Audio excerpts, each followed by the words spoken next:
welcome one and all to today's special extra episode of Data Science Sydney, where we are very fortunate to have one of the legends of Australian data science with us today, but more on me later. But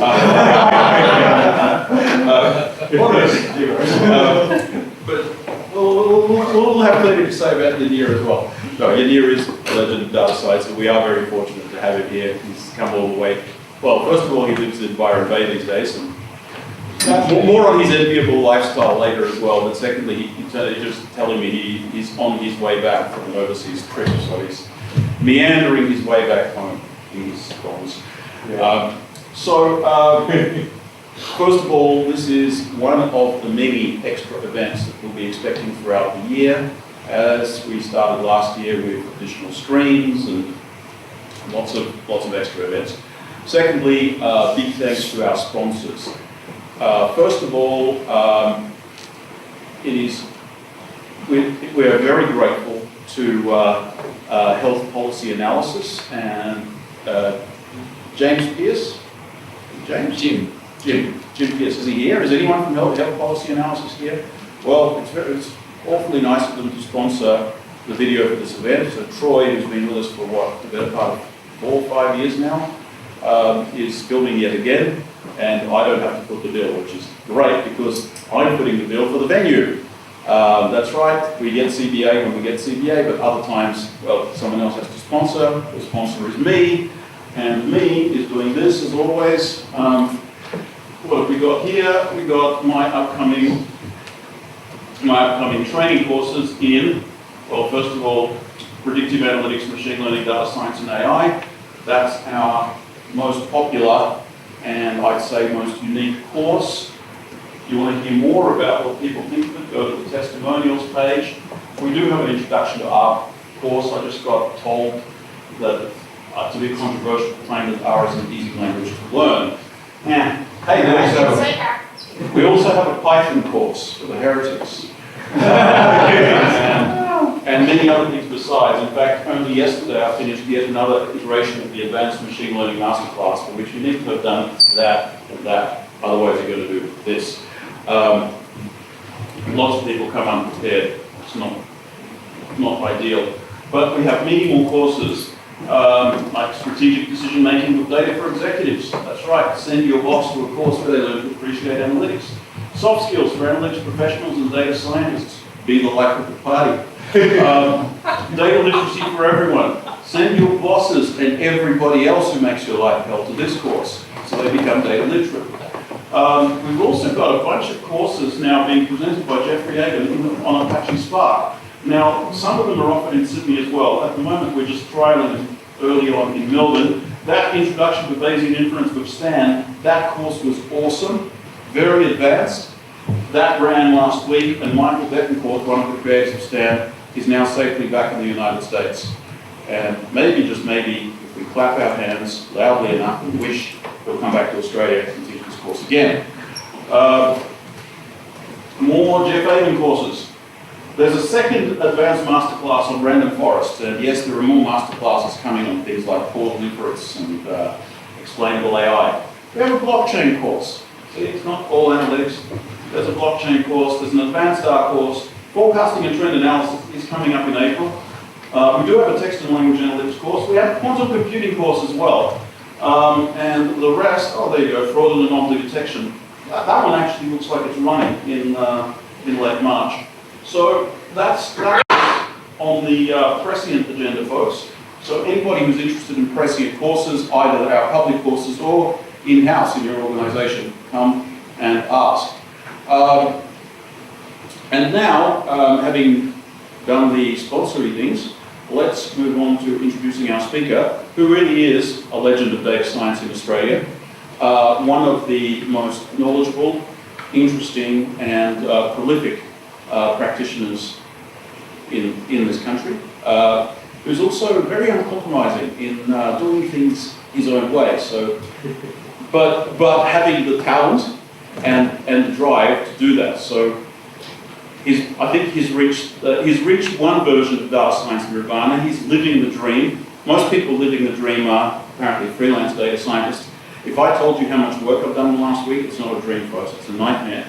But there's YANIR traveling around the world in his dongs and living near a beach, working remotely or explaining to, and doing really cool stuff. So I was talking to him over coffee just before we gathered here, and he was telling me about the really cool stuff that he's doing with machine learning pipelines, but he's not as interested in that, he just happens to be good at it. He's more interested in causal impact analysis and assessing and running experiments and doing actual science side of data science, doing really cool stuff. So probably worth saying that YANIR has a PhD from Monash University in computer science and text analytics, I believe. Yeah. But he's basically been an absolute all-rounder. The first presentation he gave to Data Science Sydney was how to be like a serial almost winner of Kaggle, which he was, possibly still is occasionally if he certainly has the time. Anyway, enough from me. Let's hear it from the legend himself, what it's like to be a remote data scientist.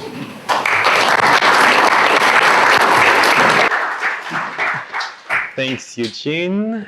Just set this up.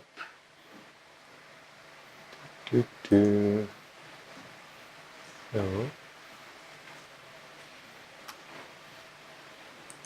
right. So, yeah, today I'm going to talk a bit about what my life as a remote data scientist looks like. But first, I'd start with a motivational quote, but by a great inspirational speaker that I'll read out. So, what people have got to realize is that houses are much cheaper in Tamworth. Houses are much cheaper in Armidale, and houses are much cheaper in Toowoomba. And those words were spoken by Barnaby Joyce about 2 years ago. And I think even though the prices have dropped since then in Sydney, things are it's still overpriced compared to the rest of the country and to what it was, say, 5 to 10 years ago. So the question you're probably asking yourself is, how can a data scientist follow this advice and go and live somewhere in the country? And the answer I came up with, given that, say, a place like Tamworth doesn't have much of a data science community or industry to speak of, then you have to work remotely, which is what I decided to do, though I didn't end up in one of those places. So today I'm going to first talk a bit more about my background in addition to what Eugene said, and then talk about what my life as a remote data scientist looks like, and then discuss a bit of the pros and cons of remote work. So, as Eugene said, we were talking earlier, and he said that he doesn't have an idea what data science is, and always when I give a talk around data sciencing things, I feel the need to define it so we're all on the same page. So the definition I follow today is that data science is a field that deals with description, prediction, and causal inference from data in a manner that is both domain independent and domain aware, with the ultimate goal of supporting decisions. And I've written a bit about this, how I came up with this definition in a blog post on my website, yanirserussi.com, which you can go check out. It's called Defining Data Science in 2018, and it's still relevant this year, I think, but who knows, it might change again. And yeah, since Eugene is here, I can say that the supporting decisions bit was inspired by a podcast that he gave, podcast interview from a couple of years ago, and also another bit was inspired by John Hawkins, who's also a data scientist here, but yeah, you can read more about it. But importantly for this talk, this is what I actually do and what other data scientists at the company I work for do, so feel pretty comfortable with it, and still feel comfortable with calling myself a data scientist despite, all the hype around it and the ever-changing definitions. So there are many ways of talking about the stuff I've done in my career so far, but for this, just to give you a bit of background, and since we're talking about remote work, I'm going to highlight the different places I've been working from. So as you may have guessed from the accent, I'm originally from Israel, and that's where I got my undergrad degree done in computer science. And then I worked a bit as a software engineer at Intel and Qualcomm, but I wanted to do more interesting stuff, and I also wanted to move away from Israel. So as you do, I ended up doing a PhD at Monash University. I think today they would call it a data science PhD, but it was like NLP and personalization, as we said. And during that PhD, I came to Sydney for a few months to do an internship with Google. And that's also when I met my now ex, which is the reason why I ended up in Sydney later on. But before that, when I graduated in 2012, I discovered that I was a data scientist, and I got my first data science job with Givable, which was a very small startup that's no longer with us. And then in 2013, when the startup disbanded, I ended up moving to Sydney and working here in various capacities as like in various startups, and doing some consulting and some work on my own projects, and all within the areas of data science.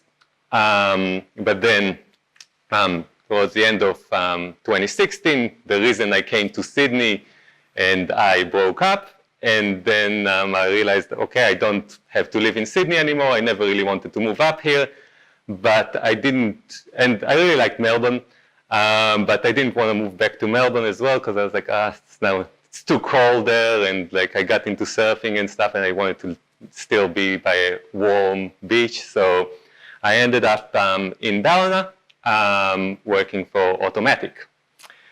So how many of you have heard of Ballina? Oh, yeah, quite a few, yeah. So it's like, for those of you that don't know, it's known for, the big prawn and shark attacks and surfing. It is like, if you Google like Ballina and shark attacks, it's been quiet in the last couple of years, but before that there were a couple of fatalities. And it's just like 30 minutes south of Byron Bay, which is why people think I moved to Byron Bay.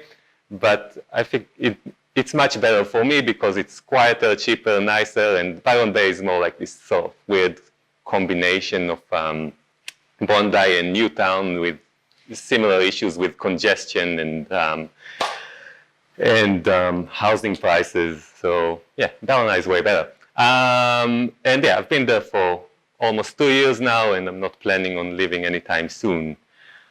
And how many of you have heard of Automatic for this talk? Yeah, fewer than Ballina. So Automatic is known more for its products, like the main one being WordPress.com, and two other biggish products, which are Jetpack and WooCommerce, that are also in the WordPress ecosystem. So the head of the WordPress Foundation, which is WordPress is an open source software for hosting website, and the head of the WordPress Foundation is also the CEO of Automatic, and that's one way of making money off WordPress. And probably for us, it's one of the largest companies that are fully distributed. So there are over 800 employees, I think almost 900 nowadays, and there is no central office. And in fact, there was an office in San Francisco that they shut down about 1 or 2 years ago because like no one showed up.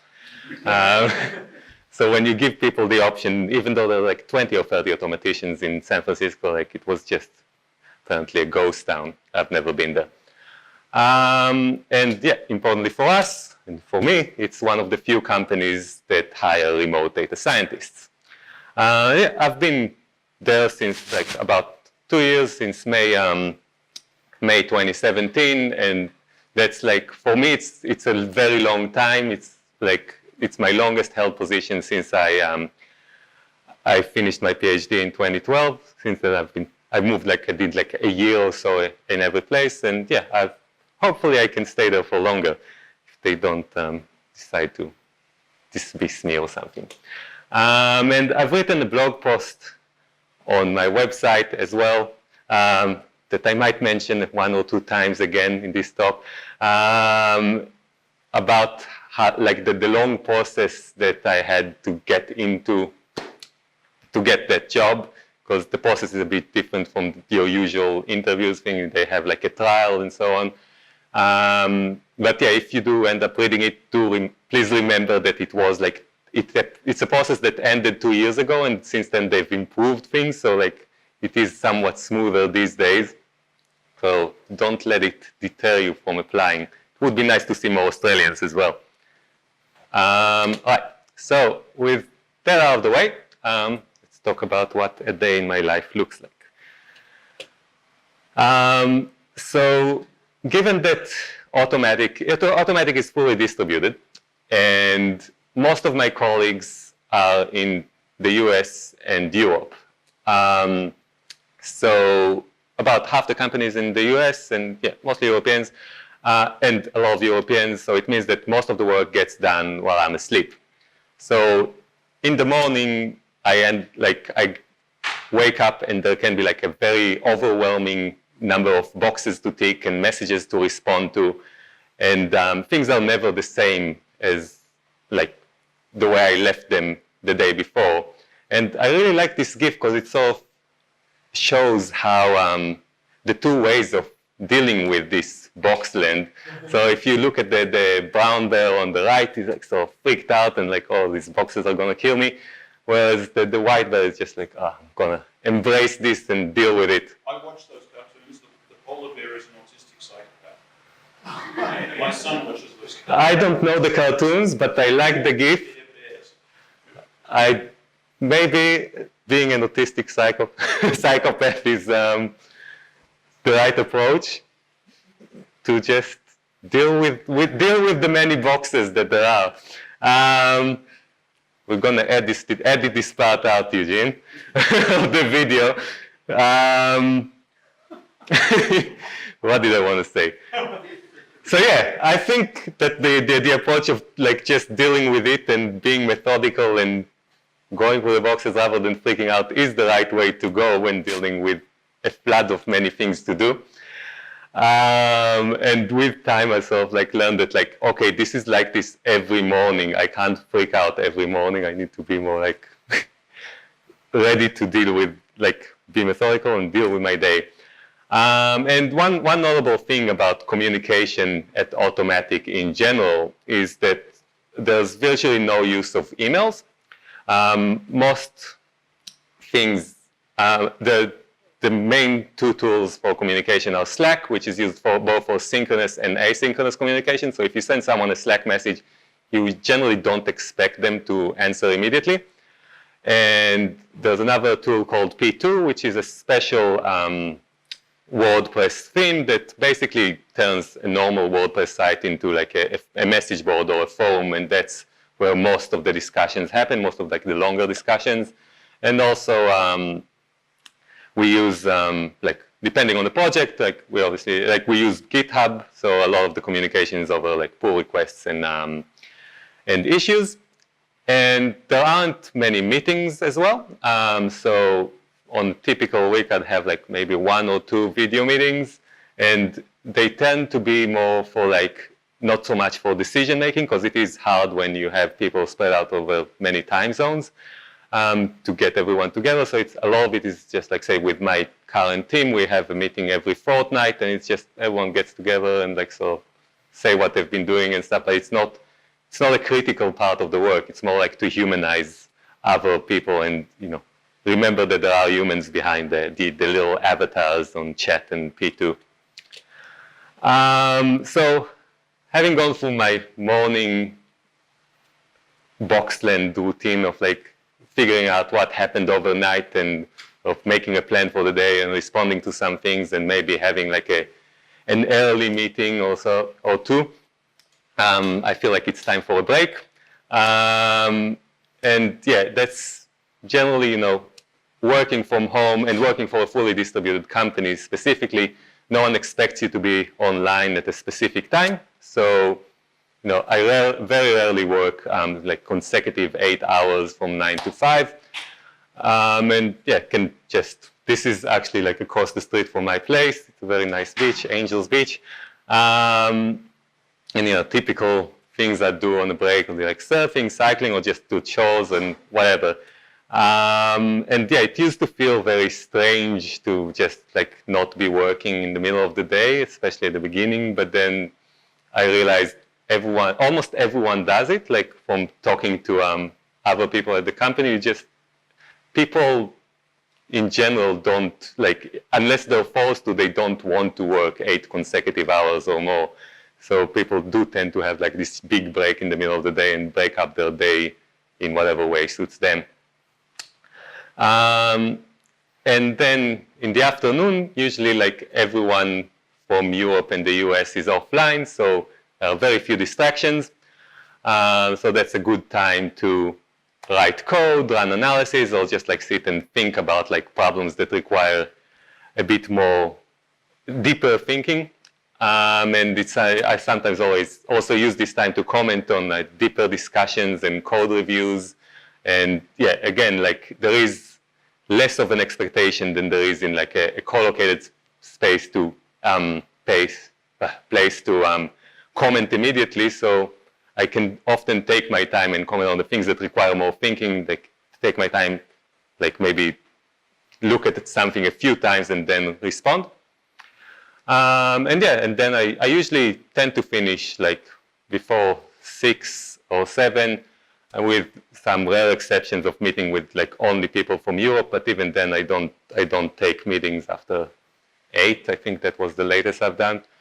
And yeah, but obviously talking about remote, that's all general remote work, and probably would look all the same regardless of the job. But as a data scientist, and since I put data science in the title of the job, I'll talk a bit about some of my actual work examples.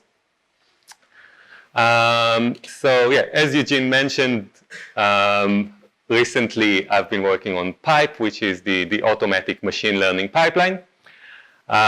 We really like that we call it the automatic machine learning pipeline with double T. It was like one of my main contributions to the project was coming up with this name.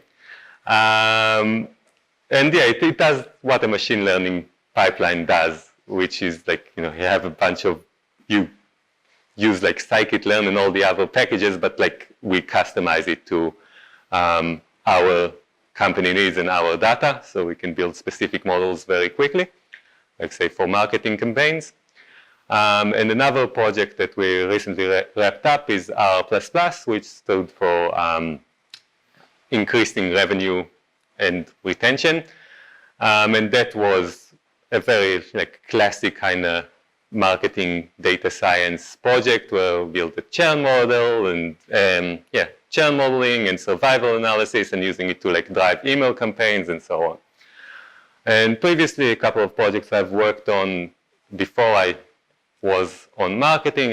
One was ElfBot, which is around tagging customer service chats. And another one was CMAP, which was the first thing I've done that stood for consistent, what does it stand for? It was around like consistent measurement and presentation of engagement metrics. So it was more of an analytics project rather than a data science project. But according to my current definition of data science, it still falls, like descriptive work still falls under data science. I think like as Eugene would say, as long as we support decisions, it's all good. And other things that people tend to work on are data requests. So you have people coming from everywhere in the company and asking for specific things that can range in complexity from like run this query to like run and analyze this query. So one thing that I did recently, which was pretty interesting, was around getting metrics for a brand campaign and then like analyzing the causal impact of that, given that they couldn't run a randomized control trial. And that's sort of the stuff that I really want to get into more. And yeah, we have a few data products as well. And if you're interested, you can check out data.blog, where data scientists and data engineers, we share some of our work. And yeah, more on like the day in general. So my routine that I described is really, I think, personal to me. And like if you're a different person in a slightly different role, you might have a different experience. And I think that's the beauty of having like what I call true flex time. So yeah, I'm a morning person, and that's why I end up like working a lot in the morning, but no one requires me to work in the morning. But I just like set it up this way. So like I'm happy to get up at 6 and have a meeting at 7 a.m. But some people would not do that and would be happy to take a meeting at like 11 p.m. instead. And also I'm an individual contributor, so it means that I don't spend as much time on communications and meetings as a team lead would. And I also find the work of an individual contributor much more interesting. So I'd like to keep it this way. And another thing about true flex time is that it is easy to work too little or too much. And I'm going to talk a bit more about that later. And yeah, one more thing on routine in general is that, so that was basically what a day of work from home would look like. But an important part of automatic culture is having meetups that are on a somewhat grander scale than this one. No offense, Eugene. Yeah. So given that we don't see each other, and we like with some of my colleagues, we rarely even see each other online because we work completely different hours. The company pays for 2, 3, 4 meetups a year where people get together in different places and basically work together for a week. So, and the work really depends on the type of meetup and the level at which the meetup happens. So it goes from anything for like the team level, which is, for me, it's just 6 people now. So you can have the flexibility to choose the place and set the agenda, to like what we call the grand meetup, which happens once a year, and they bring the entire company together. And that there we like there's more like big keynotes and like classes. So the last grand meetup was in Florida, and I co-taught the machine learning and its business applications course, which was sort of like a prescient course for how to get your manager that can't code to understand what machine learning is good for, which is not everything, despite what the news would tell you. And yeah, and it's like a big part of these meetups is actually humanizing the other people and getting to know your co-workers better. So there's a lot of social aspects. You go for dinner every day and go out for drinks and everything. And I find that you end up being it feels like a much closer workplace than a lot of my other previous workplaces, places where I worked where we were co-located but didn't interact as much.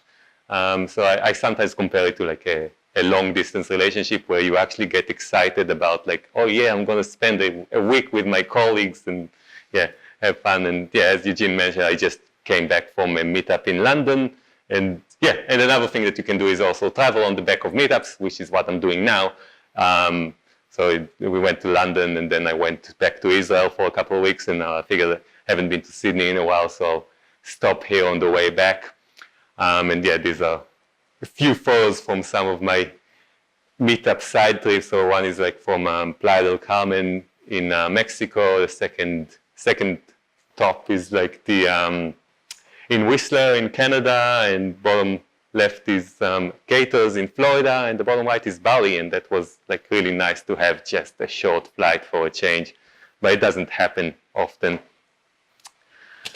Right, so that out of the way, I'm gonna quickly discuss some of the pros and cons of remote work and then wrap up the talk. So from my point of view and for employees in general, some of the top pros are first having this true flex time that I talked about, and second, having quiet time for deep asynchronous work that you often don't get when you work in an office, especially if it's an open space and everyone comes and distracts you when you're trying to work.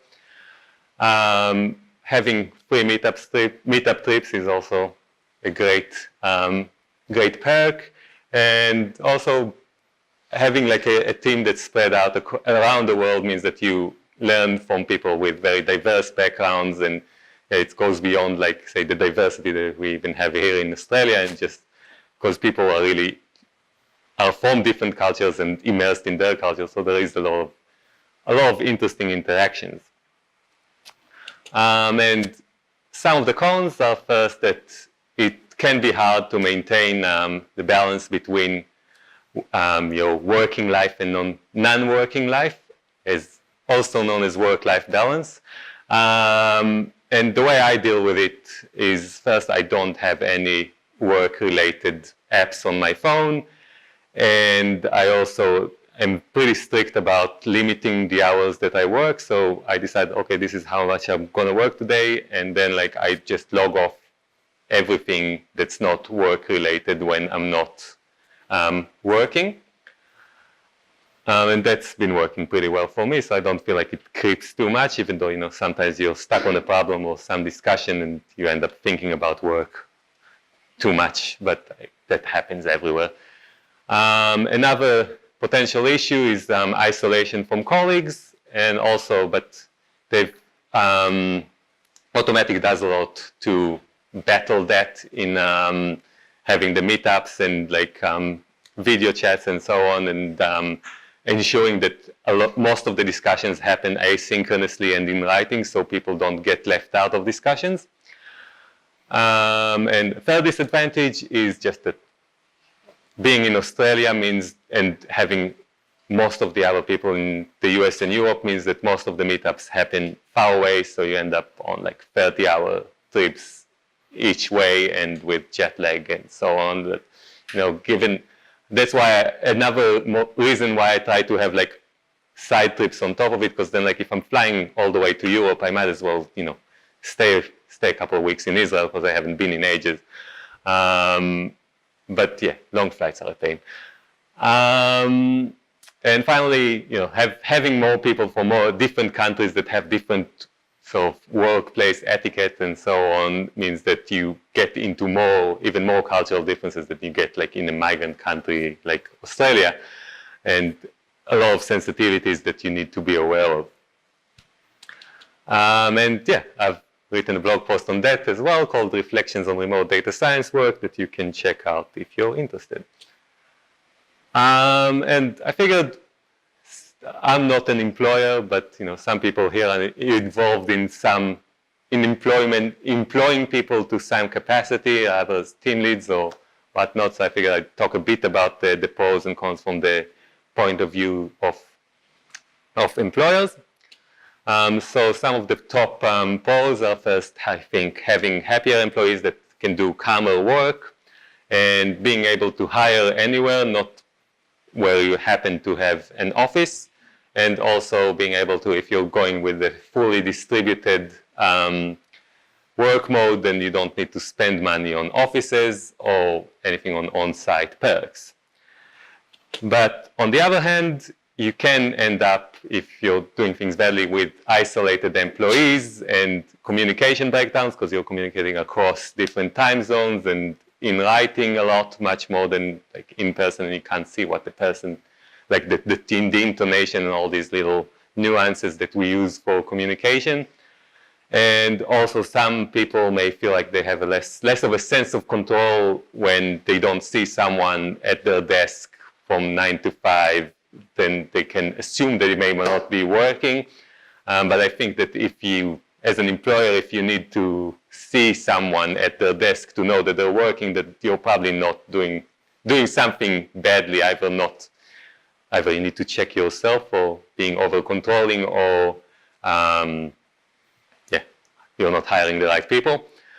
And especially in the distributed work mode, you need to spend more on meetups and home-based perks. So for instance, Automatic pays for all my home setup, and they also give like a an allowance for working from a co-working space or from a cafe, depending on what people like.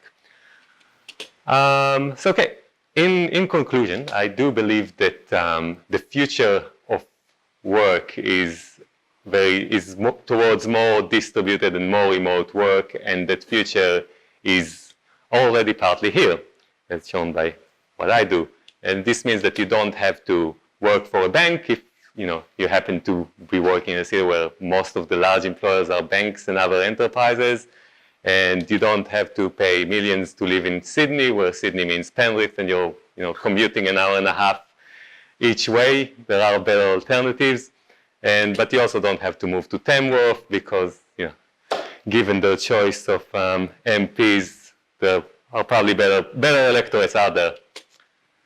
And the future is really up to us as employees and employers, and I think we can all ask recruiters and employers for some flexibility in terms of being remote. And I think any employer that wouldn't let you, as a data scientist that works in front of a computer most of the day, doesn't let you work for like 1 or 2 days a week from home, is really not a great employer, and might be time to look for something else.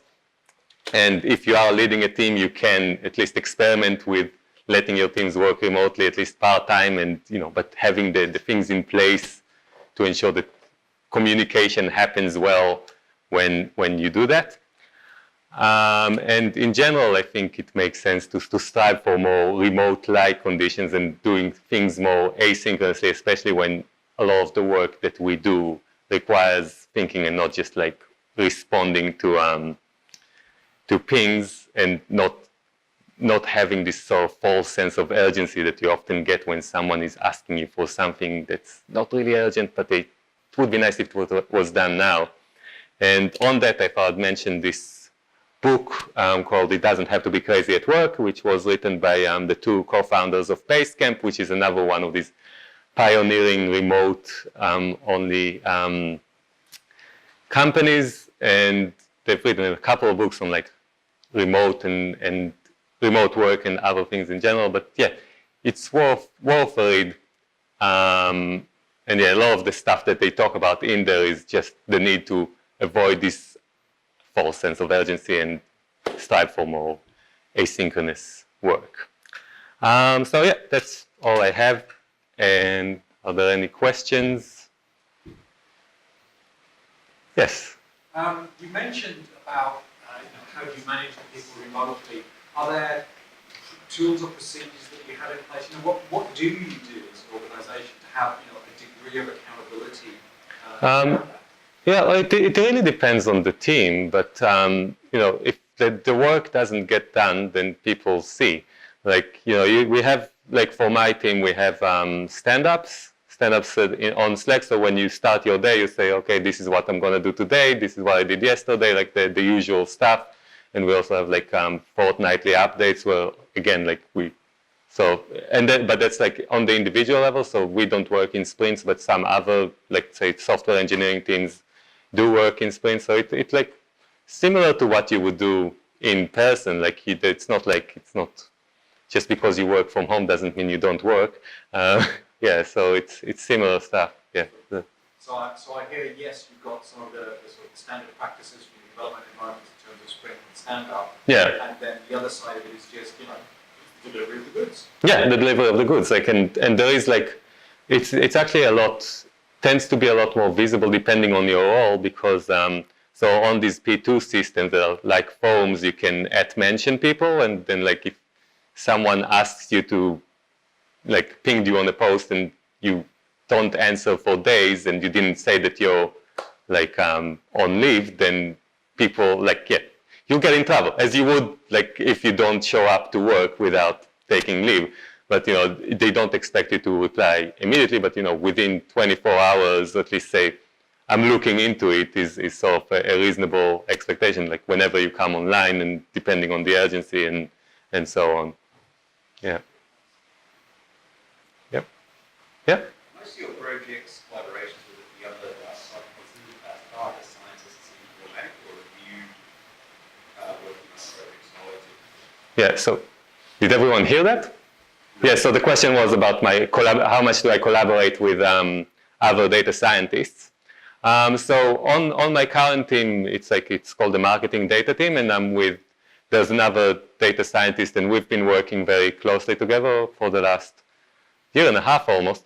And like all the last two projects that I mentioned, like the machine learning pipeline and the R++, the retention project, we've been working together on that. So basically splitting up the work in various ways. And often we need help from data engineers. So there's a lot of close work with them. So yeah, in the current role, on my current team, there is very close collaboration with one other data scientist.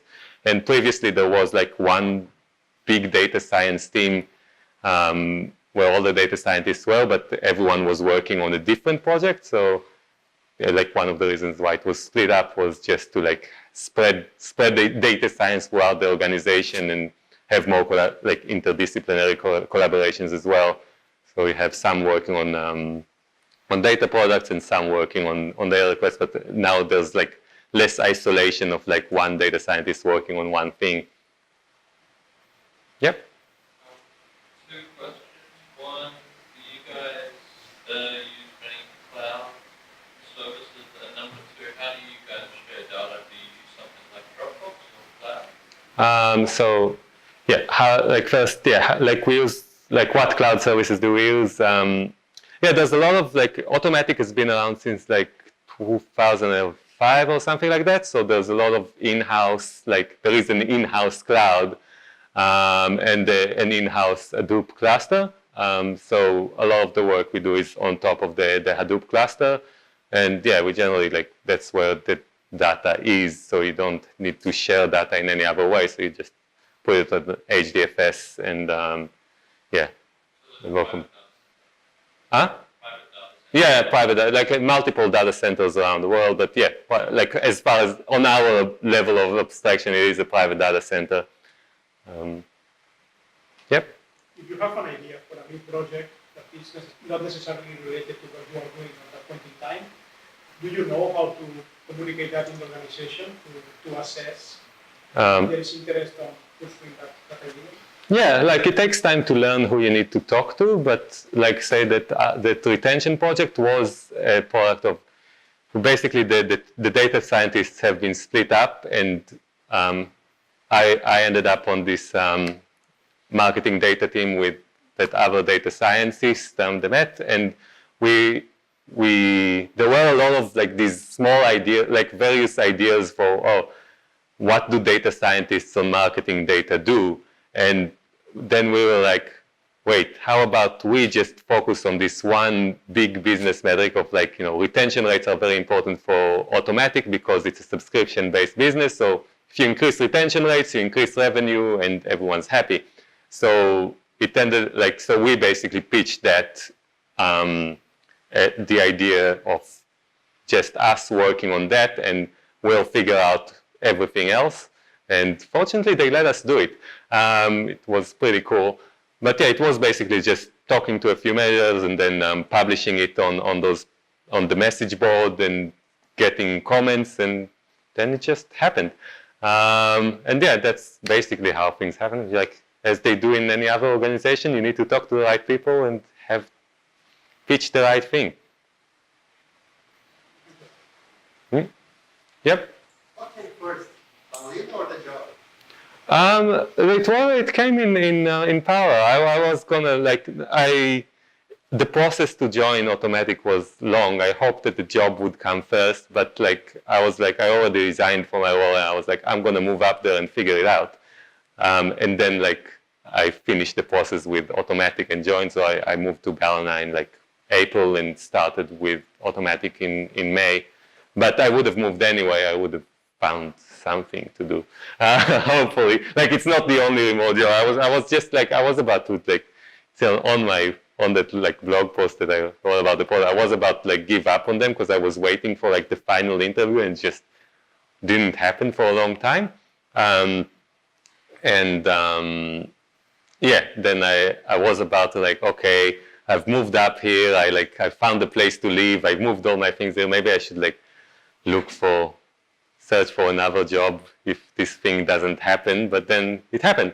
And I was like, okay, no need to like find something else to do. I was pretty happy. Yep. What's that? How do you do the onboarding? How do you train the new employee? There is like a checklist with like doing the onboarding. Yeah, there is. It is interesting because so everyone that joins Automatic spends the first 3 weeks doing support. So no matter like we had like senior managers come in, their first 3 weeks you're doing support. So that's a pretty good way of first learning how like about the products, especially like for me, let's say a lot of people come from the WordPress world, so they're already familiar with what WordPress is, but I was like, yeah, I don't know anything. So it was a very useful way of learning about the product and learning about like what bothers customers and what bothers people internally. And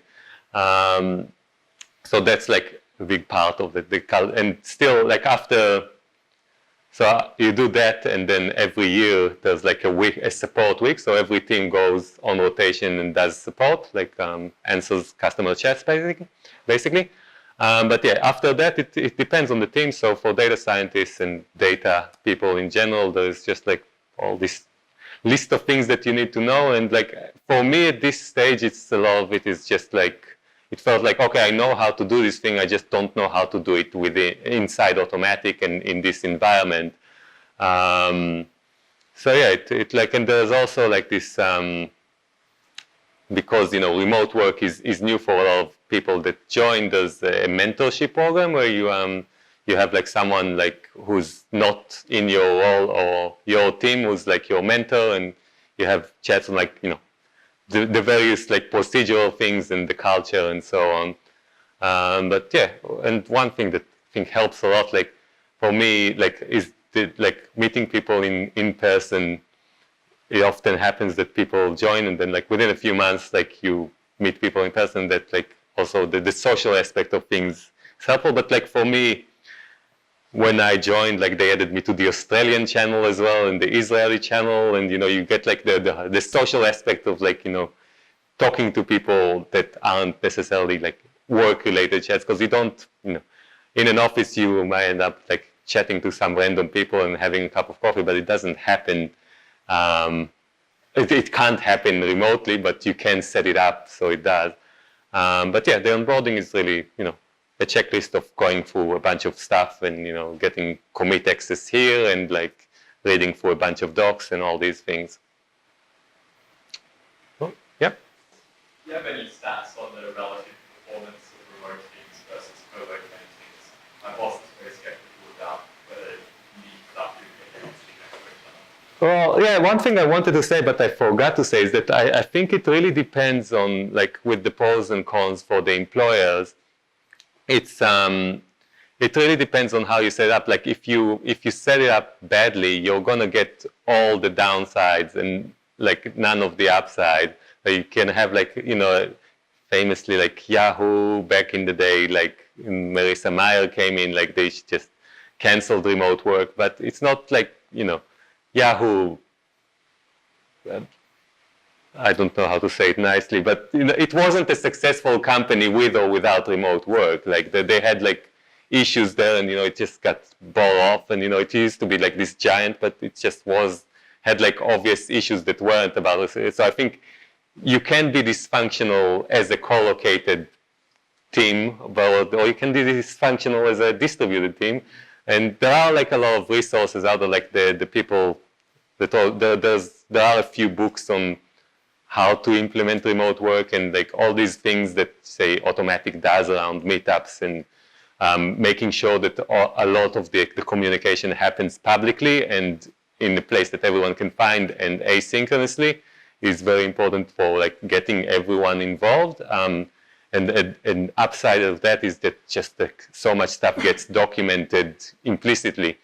So I think, yeah, it's a lot of it is just, I don't have any stats on productivity, but I think it's just a matter of, you know, there are obvious advantages to having everyone like at the same place, but you can at least experiment part-time and just have a bit of flexibility.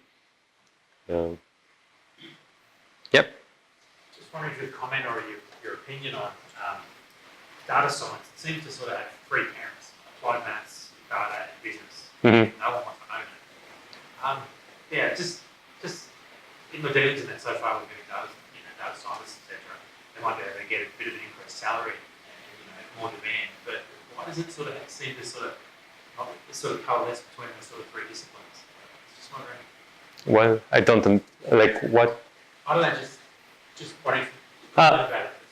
Well, I think it's a very broad field to like the point of like, you call yourself a data scientist. What I do as a data scientist may be completely different from someone else that's like a data scientist.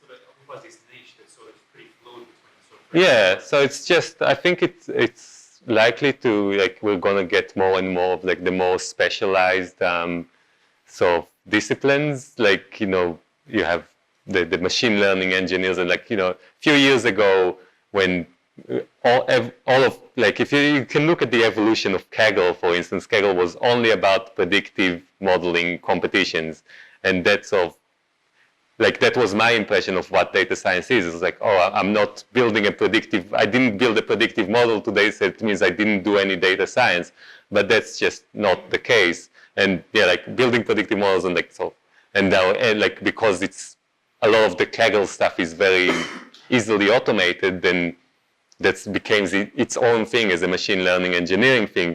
And like, as Eugene said, I'm sort of like, yeah, it's like, it's good to have it within automatic, but it's not like the most interesting part of the job, at least for me. So yeah, I think what will happen is just like, I don't think it's going away. Maybe it will get relabeled something else. Like you see, like, say that the AI cycle of, AI, like when I started my PhD, I wanted to do AI because I was like, I did like an AI course, but then like I finished and like no one cared about AI. And I was like, I can't call myself an AI expert. But now if I called myself an AI expert, they'll be like, oh yeah, you're an AI expert. You're not a data scientist. You must be much better. But like, let's double your salary. Doesn't work this way. At Automatic, you can choose your own title. So I could call myself that and put it on LinkedIn, but it's just like, and I would if that was where the field is going for. But I think at the end of the day, as an individual, it makes sense to work on the things that you find interesting within that niche, where to the extent possible, that also have some demand in the field. And yeah, don't know if it answers your question, but it's an answer. One last question. Yes.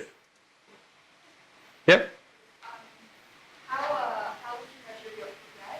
Would it different from if you were working in an office? The KPI is different from an office? No, like it is. It's very similar. Like Automatic at the moment has like a few different systems, and it really depends on the team what they choose to implement. Like the stuff that comes from HR, they send like a thing of like sort of a review and get like people who work with you to also like give feedback, and that's what they base their like general performance review. And also like say my team lead has experimented with a few different things. Like we tried OKRs, but they're a bit like harder to work with when a lot of the stuff that you're doing is ongoing, like either like big open-ended projects, or there's also like some of the analysts on the team do a lot of data requests, so it's a bit hard to like use OKRs around that. But yeah, it's so really at the moment up to the team rather than decided centrally. Cool. All right. Right. Thank you. Thank you.